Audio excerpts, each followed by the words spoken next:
आज शाम के वचन के मनन के लिए हम लोग निकालेंगे निर्गमन उसका 25वां अध्याय, एक्सोडस चैप्टर 25। निर्गमन उसका 25वां अध्याय और उसकी 31वीं आयत से लेके 40वीं आयत तक हम पढ़ेंगे। Exodus chapter 25 verses 31 to 40। यहाँ पर इस प्रकार लिखा है, फिर चोखे सोने की एक दीवट बनवाना, सोना ढलवा कर वो दीवट पाए और डंडी सहित बनाया जाए। उसके पुष्पकोश, गांठ और फूल सब एक ही टुकड़े के बने और उसके किनारों से 6 डालियां निकलें।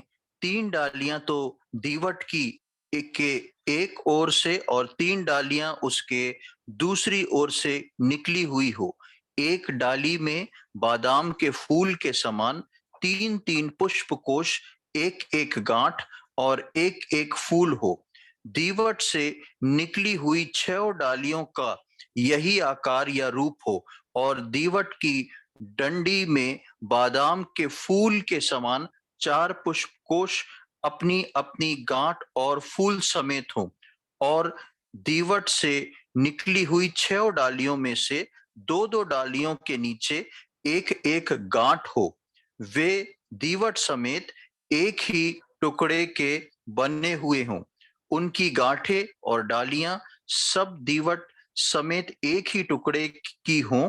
चोखा सोना ढलवाकर पूरी दीवट एक ही टुकड़े का बनवाना और 7 दीपक बनवाना और दीपक जलाए जाएं कि वे दीवट के सामने प्रकाश दें। उसके गुलतराश और गुलदान सब चोखे सोने के हों। वो सब इन समस्त सामान समेत किक्कार भर चोखे सोने का बने। और सावधान रहना, इन सब वस्तुओं को उस नमूने के समान बनवाना जो तुझे इस पर्वत पर दिखाया गया है। जब हम निर्गमन के 25वें अध्याय में आते हैं, 25वें अध्याय में बहुत सारी बातें, हम मिलाप वाले तंबू में कौन सी चीज कैसे बनी हुई है, लगी हुई है। और पिछले दिनों में हमने मिलाप वाले तंबू का पवित्र स्थान और परम पवित्र स्थान के बीच के दोनों के पर्दे, एक पवित्र स्थान का पर्दा और एक परम पवित्र स्थान का पर्दा, इन दोनों के ऊपर मनन किया था। आज हम पवित्र स्थान में क्या क्या सामान रखा हुआ है, उन सामानों के ऊपर हम मनन करने जाएंगे। तो जब हम पवित्र स्थान के अंदर आते हैं, बाहरी आंगन से जैसे ही पवित्र स्थान में हम आते हैं, तो उस पवित्र स्थान के अंदर 3 वस्तुएं पाई जाती हैं। पहला जो है सोने का दीपदान, दूसरा जो है एक मेज जिसके ऊपर 12 रोटियां रखी थी, और तीसरा एक सोने की वेदी छोटी सी, या सोने की उसको एक सोने की वेदी जिसके ऊपर जो है खुशबू को जलाने के लिए इस्तेमाल किया गया था। तो ये केवल 3 सामान जो हैं वो हम देखते हैं इस पवित्र स्थान में। और जब हम इन 3 सामानों को इस पवित्र स्थान में देखते हैं, तो सबसे पहले आज के दिन हम जो हैं इस सोने के दीवट के बारे में कुछ बातें परमेश्वर के वचन से पढ़ेंगे कि क्यों परमेश्वर ने ये सोने का दीपदान बनवाया था और उस जगह पे रखने का उसका क्या महत्व था, उसके पीछे किस प्रकार की बात परमेश्वर ने रखी थी। तो सबसे पहले जब हम इसको शुरू करते हैं तो 31वीं आयत में हम देखते हैं, फिर चोखे सोने की एक दीवट बनाना, सोना ढलवा कर वो दीवट पाए और डंडी सहित बनाया जाए। उसके पुष्पकोश, गांठ और फूल सब एक ही टुकड़े के बने। उसका सब कुछ जो है एक ही टुकड़े का बना हो, मतलब सोने को ढलवा के तुम इस प्रकार से उसको बनवाना और एक ही सोने का। और सबसे बात, जब हम 31वीं आयत को जैसे ही आरंभ करते हैं तो हम देखते हैं चोखा सोना जो है, प्योर गोल्ड को हम देखते हैं। चोखा सोना जो है वो बना हुआ है। अब ये चोखा सोना जो है जिसके विषय में यहाँ पर लिखा गया है, परमेश्वर के वचन में चोखा सोना जो है किस बात को दर्शाता है? परमेश्वर के वचन में सर्वप्रथम हम जिस सोने की दीवट के बारे में पढ़ रहे हैं, ये चोखा सोना जो है वो रॉयल्टी, गॉड और किंग्स को बताता है। सोना जो है परमेश्वर के वचन में, सोना जो है वो रॉयल्टी को बताता है, राजस्व को बताता है और परमेश्वर को दर्शाता है और राजाओं को बताता है। ये सोने की अर्थ है बाइबल में, जहां जहां सोने को ऐसा इस्तेमाल किया गया है। और बाइबल में लिखा है, यहां पर हम पढ़ते हैं कि चोखे सोने का मतलब सॉलिड गोल्ड को ढलवा के ये बनवाना है।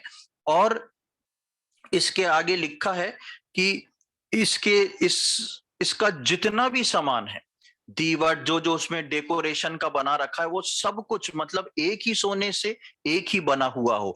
यहां पर हम जब सोने को देखते हैं तो एक ही परमेश्वर से एक प्रकाश की बात हो रही है। सोना जो है वो प्रकाश को बताता है, सोना जो है वो परमेश्वर को बताता है, और दीवट जो है वो प्रकाश देने की एक वस्तु है।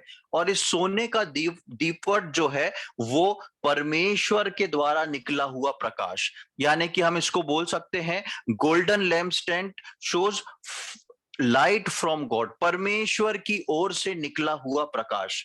परमेश्वर ने पवित्र स्थान में इसको रखवाया था, और इसके मटेरियल का और ये जो चीज थी, इन दोनों का अर्थ निकलता था परमेश्वर की ओर से निकला हुआ प्रकाश। अब इससे इस परमेश्वर के द्वारा मिलने वाले प्रकाश के बारे में जिन बातों को बताया गया है, तो सबसे पहले हम देखेंगे कि आप जब निर्गमन में पढ़ेंगे तो इस पवित्र स्थान के अंदर, अभी हम पहले रूम में हैं, इस बाहरी आंगन को क्रॉस करके पहले पवित्र स्थान में आए हैं, और इस पवित्र स्थान के अंदर इन तीन चीजों के अलावा कुछ नहीं है। एक सोने का दीपदान, एक मेज जिसपे 12 रोटियां रखी हुई हैं उसके जस्ट सामने, और उसके पीछे एक सोने की वेदी है जिसपे सुगंधित धूप जलाया जाता था। और इसके बाद इस कमरे में दोनों तरफ आगे और पीछे एक एक पर्दा है, जिन पर्दों के बारे में हमने पिछले गुरुवार को पढ़ा था कि एक पर्दा आगे है, एक पर्दा पीछे है। तो और तीनों चारों तरफ से ये पूरा बंद है। इस बंद तंबू के अंदर पहले पवित्र स्थान के अंदर जो है सिर्फ प्रकाश के लिए एक चीज रखी हुई है, और वो क्या है? वो है सोने का दीपदान। इस पवित्र स्थान में कोई भी खिड़की नहीं थी। इस पवित्र स्थान में कोई भी ऐसा पतला दरवाजा नहीं, पतला पर्दा नहीं था कि ऐसा हिलता रहे तो बाहर से प्रकाश आ जाए। एक बार पर्दा नीचे गिर गया, नीचे डाउन हो गया ऊपर से, तो उसके अंदर कोई प्रकार का प्रकाश नहीं आ सकता। ये प्रकाश जो है उस जगह पर अंधकार को दूर करने के लिए जिन सोने के दीपदानों का प्रयोग किया गया था, केवल एकमात्र यही सोने का दीपदान था जो उस जगह पर प्रकाश को फैलाता था। उस कमरे में इससे रोशनी होती थी, और परमेश्वर के वचन के अनुसार अभी हमने यहाँ पर पढ़ा था कि ये नियमित रीति से जलाया जाता रहे, जलता रहे। जब इसके अंदर इसको जलाया जाता था, इसी का प्रकाश जो है मात्र केवल उस रूम के अंदर, उस पवित्र स्थान में रहता था। और उसके साथ साथ पिछली बार हमने उस पवित्र स्थान में चारों तरफ तख्तों के बारे में पढ़ा था। उसकी जो बाउंड्री थी, उन बबूल के तख्तों को एक साथ मिला के ऐसे लगाया गया था, और उन तख्तों के साथ साथ उनको लगाने के बाद उनको सोने से मढ़ दिया था। आप सबको याद होगा। तो वो सोने से मढ़े हुए अब अंदर जो हैं, जैसे हम इस रूम में हैं, अंदर चारों तरफ जो हैं वो सोने से मढ़े हुए तख्ते लगे हुए हैं, और उस कमरे में पूरा अंधेरा है।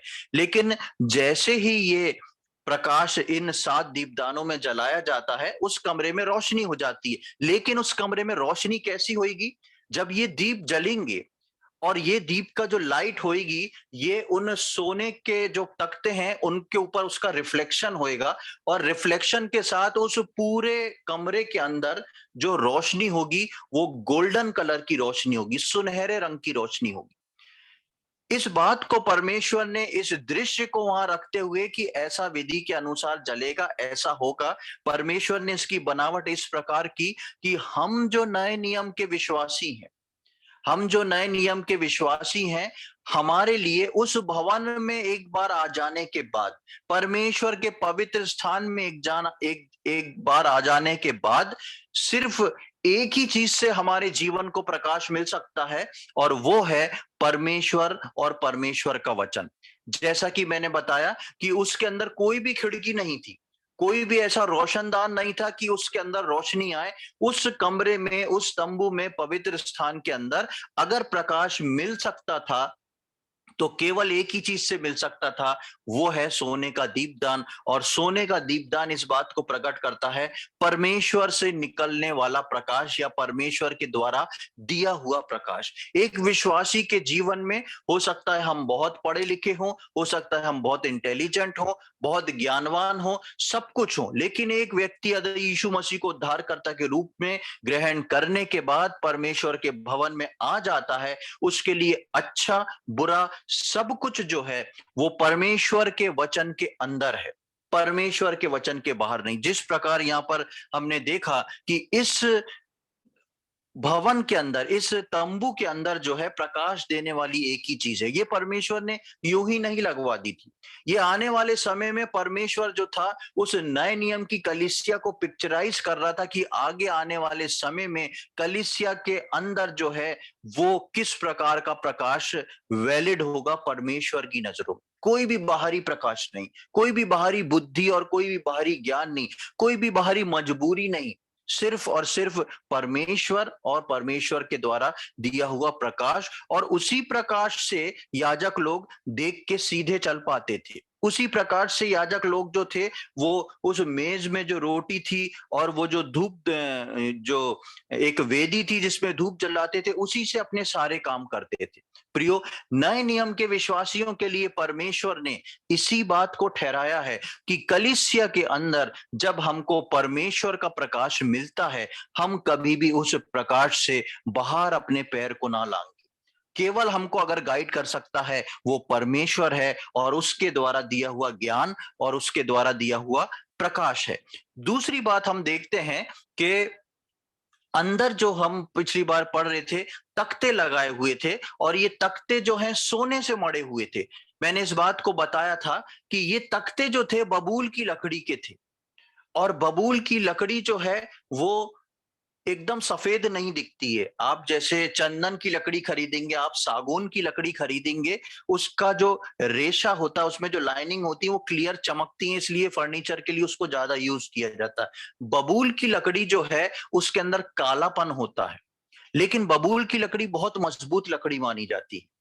तो ये जो बबूल की लकड़ी जिसके अंदर कालापन था, इसके तख्ते कटवा के परमेश्वर ने लगवाए थे और बोला था कि इसके ऊपर सोना मढ़ देना। और पिछले दिनों में हम इस बात को सीख रहे थे कि मैं और आप जो हैं, ये बबूल की लकड़ी के तख्ते हैं जिनको परमेश्वर ने अपने भवन में एक के साथ एक मिला के लगाया। कोई कहीं की लकड़ी का कटा हुआ तख्ता, कोई कहीं की लकड़ी का कटा हुआ तख्ता, लेकिन इसको मिला दिया परमेश्वर ने एक साथ।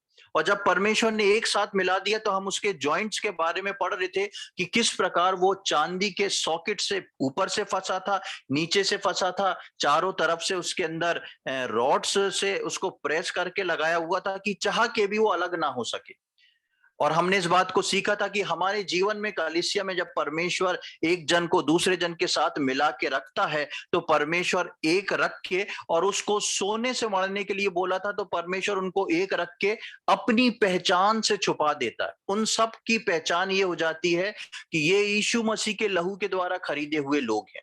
सोने से मढ़ देना जो है वो एक पहचान, एक लहू से छुटकारा और एक पहचान। अब जब हम देख रहे हैं कि ये जब दीपदान जल रहा है और ये अपनी रोशनी जो है दोनों तरफ, एक तरह से गोल्डन दीवार खड़ी हो गई है, और दोनों गोल्डन दीवार पे जब ये एक दीपदान अपनी रोशनी को फेंकेगा, तो उस कमरे के अंदर, उस पूरे कमरे में जो लाइट का रिफ्लेक्शन होएगा, जो लाइट उत्पन्न होएगी, वो होएगी गोल्डन कलर की, सुनहरे कलर की। मेरे और आपके जीवन में जिनको परमेश्वर ने कलीसिया में रखा है, परमेश्वर का प्रकाश जैसे जैसे हम लोग लेते जाते हैं, परमेश्वर चाहता है कि हम जो हैं उस प्रकाश को रिप्रेजेंट करें जो परमेश्वर से हम ले रहे हैं। परमेश्वर का सुनहरापन हमारे जीवनों से दिखाई दे, परमेश्वर की वो गवाही जो है वो मेरे और आपके जीवन से निकले, और वो प्रकाश और रोशनी जो है उस भवन को भर देती है। प्रियो, मेरे और आपके जीवन में परमेश्वर चाहता है कि हम इस रीति से अपनी गवाही को लेके अपने जीवन को एक ऐसा गवाह बना के खड़ा करें कि हमारे अंदर से वो सुनहरा प्रकाश निकले। क्या होता कि अगर वो गोल्ड प्लेटेड नहीं होते, वो तख्ते जो हैं अगर गोल्ड प्लेटेड नहीं होते, सीधे तख्ते खड़े कर दिए जाते और वो लकड़ी काली थी, तो लकड़ी जो है वो हीट को भी और लाइट को दोनों को एब्जॉर्व कर लेती, वो प्रकाश जो है और मध्यम हो जाता। तो वास्तव में मेरे और आपके जीवन में वो तेज प्रकाश जो है वो काम नहीं कर सकता था। हम परमेश्वर के वचन को जिस प्रकार खोल के पढ़ते हैं हमारी समझ से परे था, लेकिन प्रभु यीशु मसीह ने मेरे और आपके लिए अपने बलिदान को देके हमको गोल्ड प्लेटेड कर दिया। अपनी पहचान, जैसा मैंने बताया कि गोल्ड जो है वो परमेश्वर को, राजा को और रॉयल्टी को बताता है। परमेश्वर ने मेरी और आपकी पहचान को बदल दिया। अब घुसने वाले को ये नहीं पता कि इस गोल्ड के पीछे लकड़ी है कि पत्थर है कि क्या है। घुसने वाला जो अंदर है वो देख के, उस बात को देख के सोच रहा है कि ये जो है वो गोल्ड लगा हुआ है।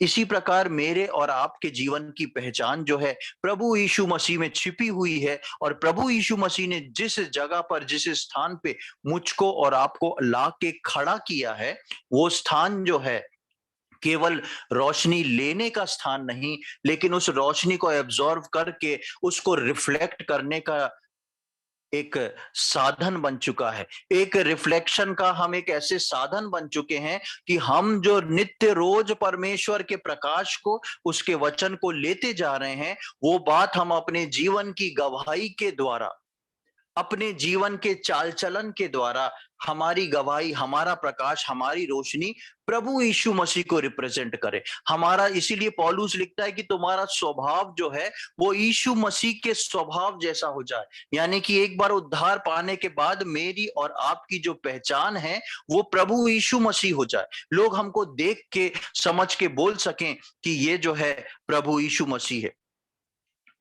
जैसे इस पवित्र स्थान में रोशनी का एक ही स्रोत था, वैसे ही विश्वासियों के जीवन में प्रकाश का केवल एक ही स्रोत जो है वो परमेश्वर है, यानी कि परमेश्वर का वचन है, जो कि हमको सिंबॉलिक रूप में इस जगह पर दिखाई देता है। तो परमेश्वर ने जो था यहाँ पर मूसा को एक सोने का दीवट बनाने को बताया, और उस सोने के दीवट के बारे में परमेश्वर ने बताया कि चोखे सोने का हो और उसका क्या प्रयोग। अब इसके साथ ही साथ ये सोने का दीवट के लिए परमेश्वर ने जो एक एक चीज को रचा था, जो एक एक चीज को बताया था, वो बहुत ही मायने लगती है। और उस बात को हम परमेश्वर के वचन से आगे की ओर समझते हुए आगे की ओर बढ़ेंगे। हम इसकी 32वीं आयत पे आ जाएं, 25वें अध्याय की 32वीं आयत, निर्गमन अध्याय 25 और उसकी 32वीं आयत। और यहां पर कुछ चीजें हैं जिनको मैं आपके मध्य में पढ़ता जाऊंगा, और पढ़ के आपको थोड़ा सा मेरे को समझाना पड़ेगा। तो आप लोग इस वर्ष को पढ़ते जाएं और इस बोर्ड की तरफ देखें। मैं यहाँ पर कुछ ड्रॉ करूंगा जिससे आपको जो है सही तरीके से सब आपको समझ में आएगा।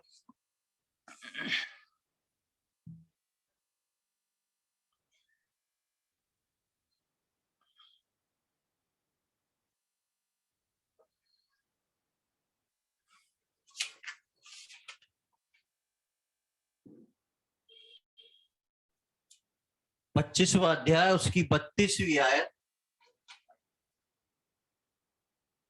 25वां अध्याय उसकी 32वीं आयत।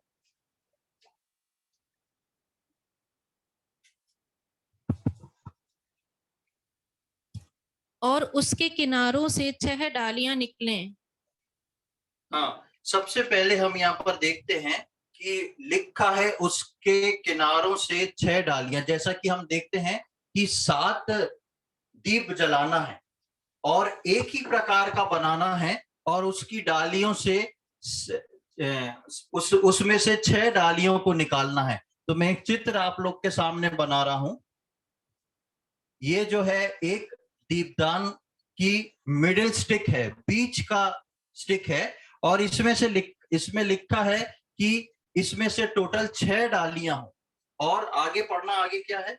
3 डालियां तो दीवट के एक ओर से और 3 डालियां उसके दूसरी ओर से निकली हुई हों। हाँ, 3 डालियां एक ओर से और 3 डालियां जो है दूसरी ओर से। तो यहां से हमने एक डाली को निकाला, यहां से दूसरी डाली को निकाला, और यहां से तीसरी डाली को निकाला।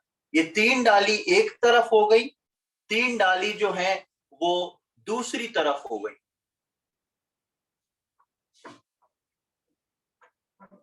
ये इस प्रकार का एक सोने का दीपदान बनाना था, और ये जो है आपको आज की तारीख में भी जो है इजराइल के झंडे पे बना हुआ दिख जाएगा। तो ये जो दीपदान है, इसके लिए लिखा है चोखे सोने का, एक ही सॉलिड सोने को ढाल के बनाना है, और इस प्रकार बनाना है कि बीच में एक स्टिक, 3 डाली एक तरफ, 3 डाली दूसरी तरफ। आगे क्या लिखा है उसमें? एक एक डाली में बादाम के फूल के समान 3-3 पुष्प कोश, एक एक गांठ और एक एक फूल हो। हाँ, अब आगे यदि आप हिंदी बाइबल में पढ़ेंगे तो इसमें बहुत ही कॉम्प्लिकेटेड लिखा है, जिससे हम इसके नंबर को सही तरह समझ नहीं पाते हैं। तो इसके साथ ही हम देखेंगे कि ये जो हमने बनाया है, इसमें लिखा है एक ही डाली में 3 पुष्पकोश, गांठ और फूल। 3 चीजें एक डाली के अंदर जो है 3 चीजें बन रही हैं।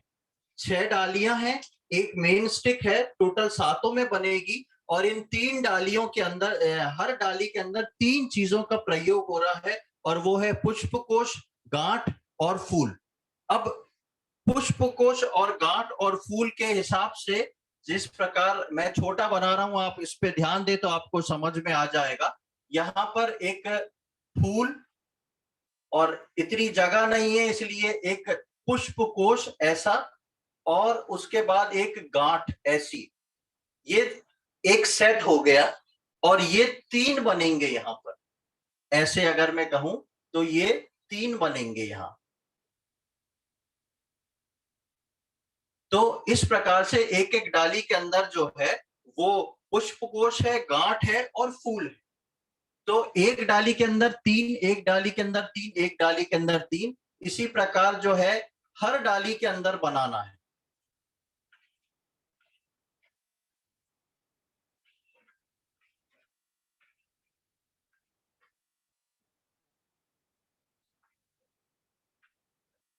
चित्र मैंने पूरा नहीं बनाया, आप समझ सकते हैं कि हर डाली के अंदर बनाना है। उसके बाद जो है हम उसके 34वीं आयत को देखें। 34वीं आयत में क्या लिखा है? और दीवट की डंडी में बादाम के फूल के समान 4 पुष्प कोश अपनी अपनी गांठ और फूल समेत हों। हाँ, अब इसमें डंडी का जिक्र किया है कि बीच की जो डंडी है, यहाँ तो 3-3 हो गया इधर इधर, लेकिन ये बीच की डंडी जो है ये भी एक दिए को जला रही है। तो इसलिए क्योंकि इन सब में यहाँ पर जो है दिया जलेगा, यहाँ पर जलेगा, यहाँ से प्रकाश, यहाँ से प्रकाश, फिर यहाँ से प्रकाश, यहाँ से प्रकाश, इस प्रकार से सब होगा। 3-3 तरफ की 6 डंडियों को हमने बता दिया। अब ये जो बीच वाली डंडी है, इसके अंदर वो बढ़ जाता है, इसके अंदर 3 की जगह ऐसा 4 लगेगा, क्योंकि ये डंडी बड़ी। तो इसलिए मैं यहाँ पर 1, 2, 3 और 4 इस प्रकार से ऐसा बना दिया है। अब जब इसको इस प्रकार से ऐसा बना देते हैं तो 3 इस तरफ, 3 इस तरफ, 3 इस तरफ, 3 इस तरफ, 3 इस तरफ, 3 इस तरफ। अब जैसा कि मैंने शुरू में बताया कि ये जो एक सेट है, इसके अंदर 3 चीजें हैं। कौन कौन सी? पुष्पकोश, गांठ और फूल। 3 चीजों का एक सेट है। तो इसको मैं ऐसे नंबर डाल दूं तो आप समझ जाएंगे, 3, 3 और 3। इसी प्रकार ये सब में ऐसा ही है, 3, 3 और 3, 3, 3 और 3। और यहां पर भी जो 4 बनाए गए हैं वो सेम इसी पैटर्न से बनाए गए हैं। तो ये भी जो है 3, 3 और 3 और 3 है। अब हम बहुत खास बात को समझेंगे। परमेश्वर ने ये दीपदान जो बनवाया था वो इस बात को बताया था कि ये परमेश्वर के वचन को फैलाने वाला, या उसका अर्थ हम देख रहे थे कि ये देने वाला प्रकाश है, परमेश्वर की ओर से मिलने वाला प्रकाश है।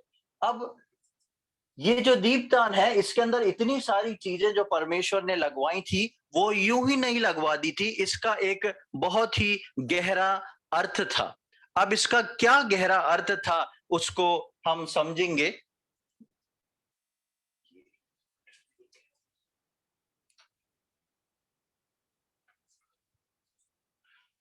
इसके अंदर अगर हम इन तीनों को लेंगे, इस साइड की चीजों को लेंगे, तो आप देखेंगे कि जैसा मैंने लिखा है 3 3 और 3, इन तीनों को यदि हम जोड़ दें तो हमको यहां पर मिलता है 9।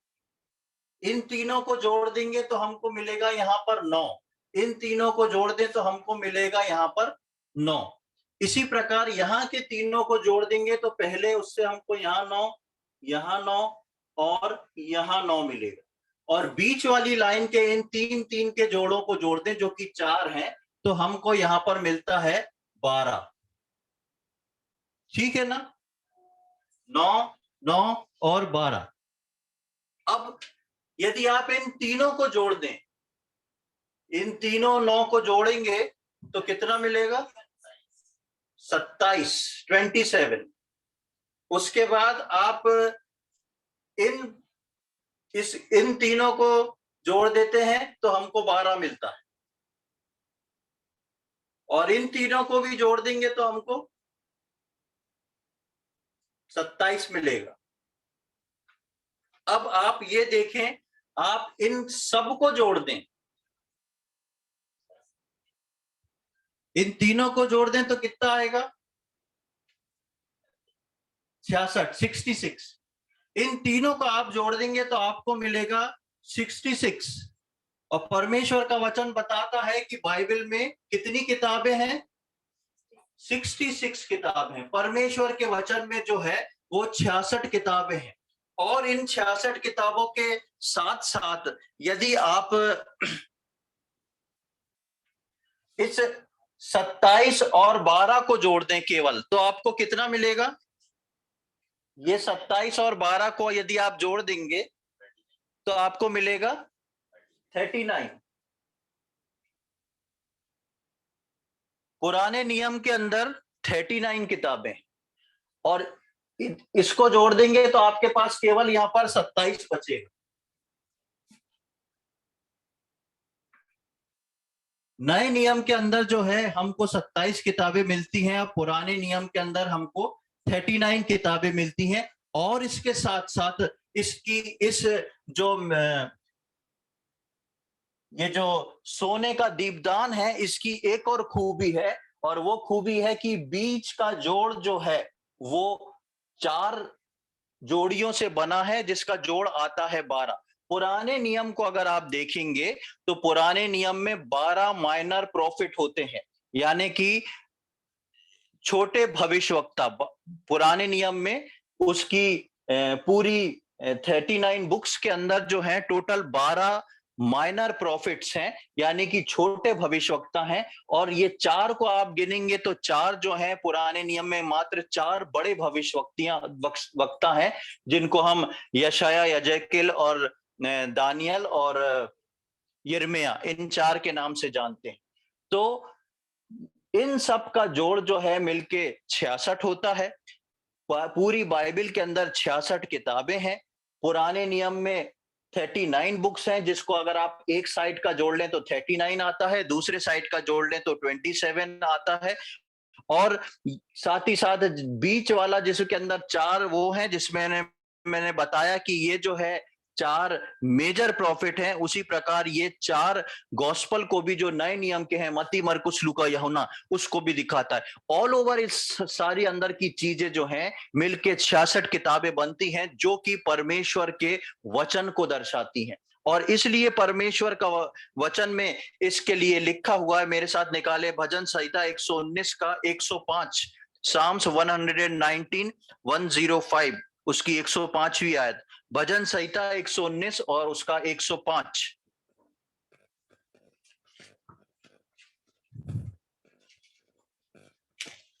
तेरा वचन मेरे पाँव के लिए दीपक और मेरे मार्ग के लिए उजियाला है। हाँ, यहाँ पर भजनकार लिखता है कि तेरा वचन मेरे पांव के लिए दीपक और मेरे मार्ग के लिए उजियाला है।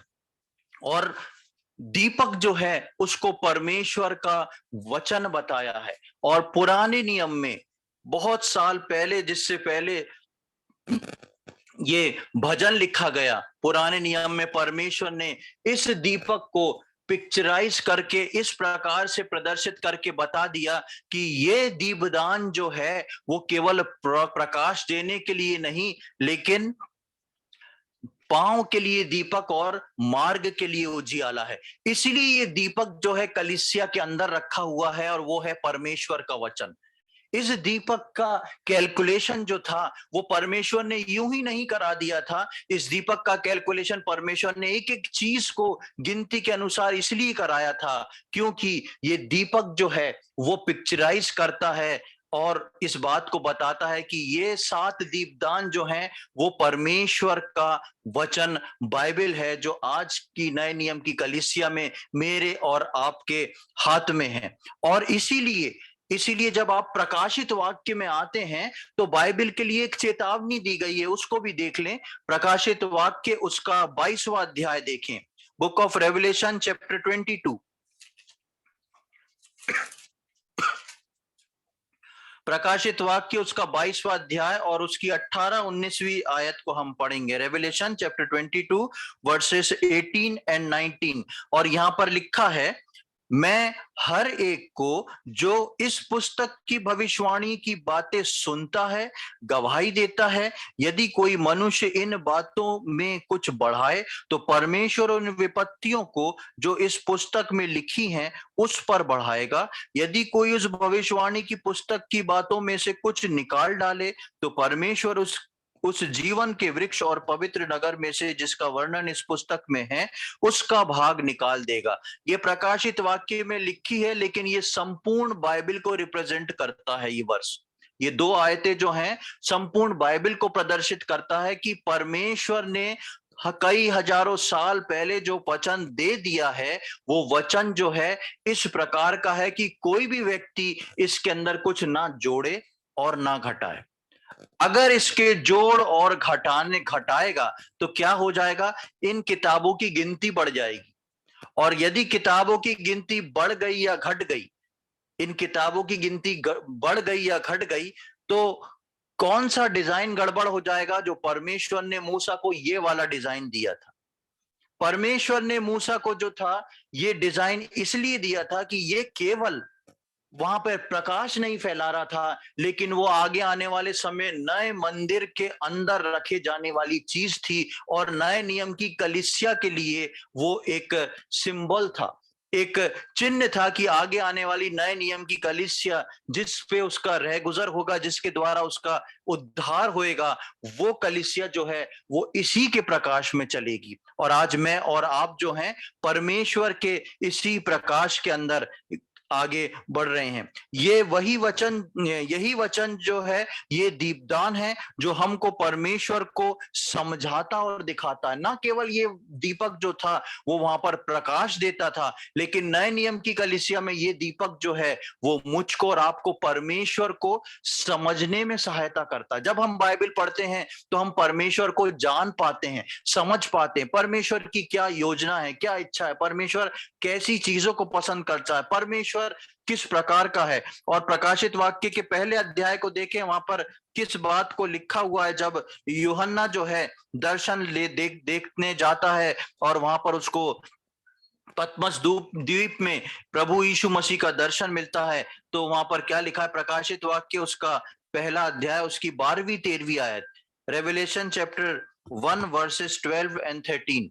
तब मैंने उसे जो मुझसे बोल रहा था देखने के लिए अपना मुंह फेरा और पीछे घूमकर मैंने सोने की 7 दीवटें देखी और उन दीवटों के बीच में मनुष्य के पुत्र सदृश एक पुरुष को देखा जो पांवों तक का वस्त्र पहने और छाती पर सोने का पटुका बांधे हुए थे। हाँ, आगे आप इसको पढ़ेंगे तो आपको पता पड़ जाएगा कि प्रभु यीशु मसीह का दर्शन यूहन्ना देख रहा है। वो यहाँ 12वीं आयत में बोलता है कि तब मैंने उसे जो मुझसे बोल रहा था देखने के लिए अपना मुंह फेरा और पीछे घूमकर मैंने सोने की 7 दीवटें देखी। यूहन्ना को आवाज आ रही थी। यूहन्ना के कानों में शब्द पड़ रहे थे और उस शब्द को यूहन्ना जब सुनने को पीछे मुड़ता है कि ये आवाज कहां से आ रही है, तो उसको सर्वप्रथम क्या दिखाई देता है? सोने के 7 दीवट। ये वही सोने के 7 दीवट थे जो परमेश्वर ने निर्गमन में उस मिलाप वाले तंबू के लिए बनाए थे।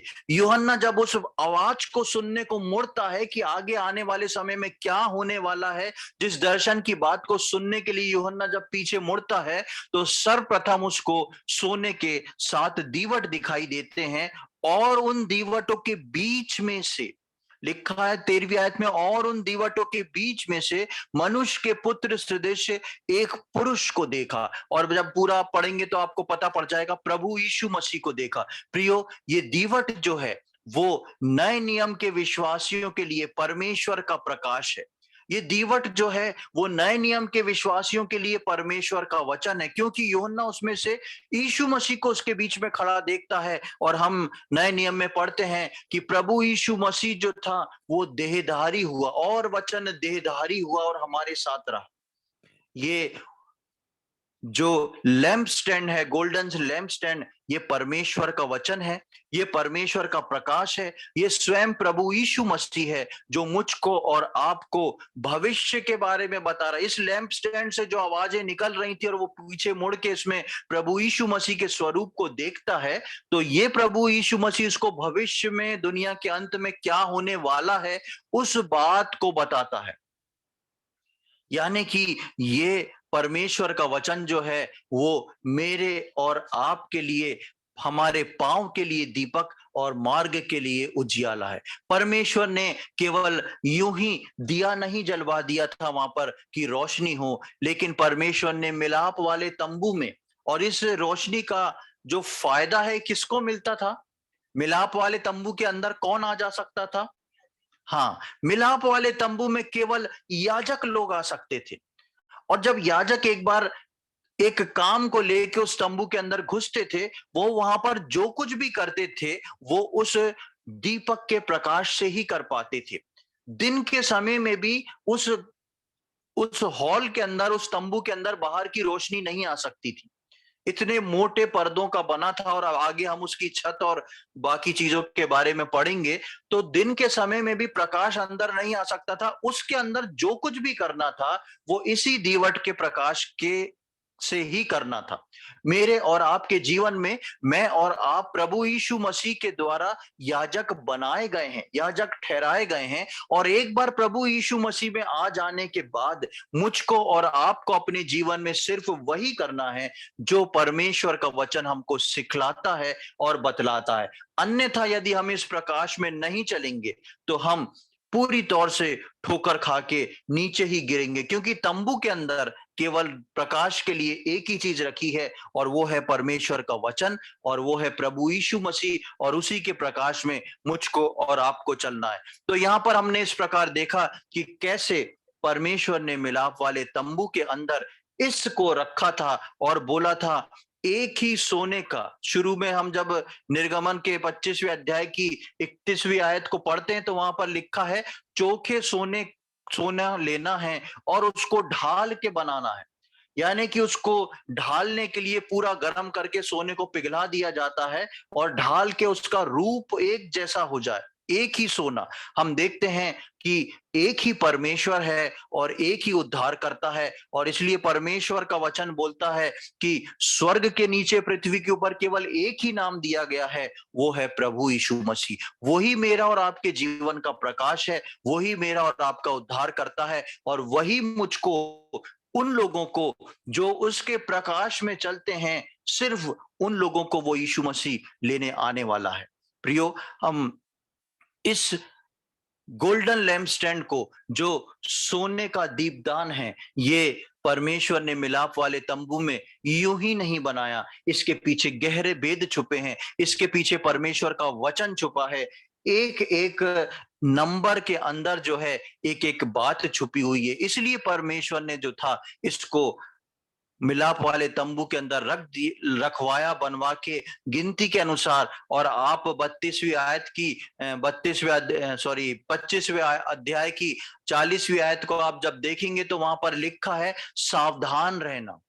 वहां पर लिखा है सावधान रहना। परमेश्वर बोलता है दूसरी जगहों पे जहां परमेश्वर ने बताया है, वहां पर परमेश्वर ने लिखा है, बोला है कि जैसा जैसा मैंने तुझे पहाड़ पर दर्शन दिखाया था वैसा बना लेना।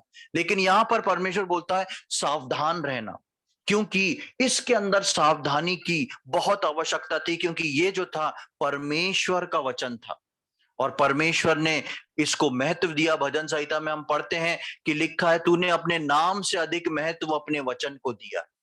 तो ये जो लैम्प स्टैंड है, ये परमेश्वर का प्रकाश है, परमेश्वर के द्वारा निकला हुआ प्रकाश है, विश्वासियों के लिए दिया जाने वाला प्रकाश है, और मेरे और आपके जीवन के लिए, मार्ग के लिए उजियाला है, और हमारे पांव के लिए दीपक है। परमेश्वर इन वचनों को समझने में हम में से प्रत्येक की सहायता करे। प्रभु के नाम की महिमा हो।